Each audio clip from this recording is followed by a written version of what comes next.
11. partijas apvienība par labu Latviju frakcijas priekšlikums nav atbalstīts. Lūdzu, Šķēles kungs. Priekšlikums ir ļoti skaidrs un precīzs. Tātad valdība ir izstrādājusi 4 gadiem ēnu ekonomikas apkarošanas plānu. Mēs priecātos visi droši vien kopā, ja šis plāns veiksmīgi tiktu realizēts.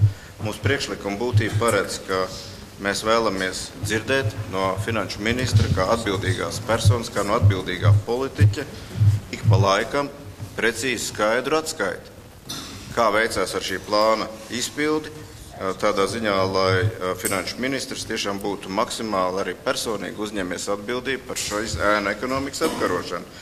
Te nav nekādas fiskālas ietekmes, te ir skaidra, precīza politiskas atbildības lieta. Mūsu priekšlikuma būtība ir, ka lai finanšu ministrs nāk un informē.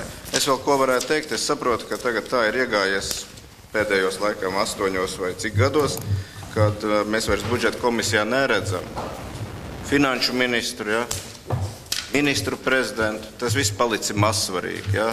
Pietiek pilnīgi ar ierēdniecību, kurai nav, protams, ne mandāta atsaukt, kaut ko nemainīt, un mums attiecībā uz politiskām iniciatīvām ir jāsacenšās, protams, ar ļoti profesionāliem ierēģiem, kas katrs savā ļoti šaurajā lauciņā, protams, zina daudz vairāk un arī var pateikt un var arī kaut ko nepateikt un neizgaismot mums.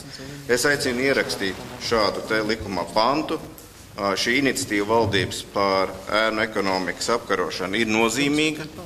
Man ir prieks, ka valdība ir arī atsaukusies mūsu citam priekšlikumam un prognozi palielinājusi no 15 miljoniem no ēnu ekonomikas iegūstamo līdzekļu līdz 60 miljoniem. Tā ir laba iniciatīva, ko valdība ir atsaukusies. Mēs gribētu dzirdēt šeit finanšu ministru noteiktā periodā sniedzam savus paskaidrojumus. Paldies. Šadurska kungs, lūdzu. Jā, kolēģi, idejiski jau šī norma ir ļoti laba un droši vien, ka mēs tieši tā arī darīsim, bet ierakstīt to budžeta likumā, pirmkārt, 2. un 3. daļa izskatās mazliet pēc Saeimas kārtības ruļļa atkārtojuma, kas budžeta likumā izskatās dīvaini, jo tur tiek reglamentētas Saeimas debatas. Un savukārt, runājot par 1. daļu, es domāju, ka mums nav ne mazāko problēmu uzaicināt finanšu ministru, uzaicināt premjeru, un viņi tiešām nāks un sniegs šos ziņojumus un debatēsim. Paldies. Paldies. Vai vēl kāds vēlās izteikties? Parādniekungs. Var jau būt, ka tur var pilnveidot šo priekšlikumu.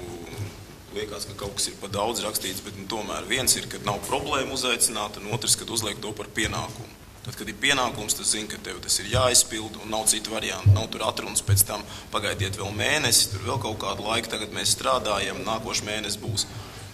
Ļoti saprotam normu, ja jūs sakat, ka nav problēma, tad, manuprāt, nav arī problēma šo priekšlikumu atbalstīt. Tātad balsosim par 11. partiju apvienības par labu Latviju frakcijas priekšlikumu. Lūdzu, par. Paldies. Pret. Paldies. Atturās.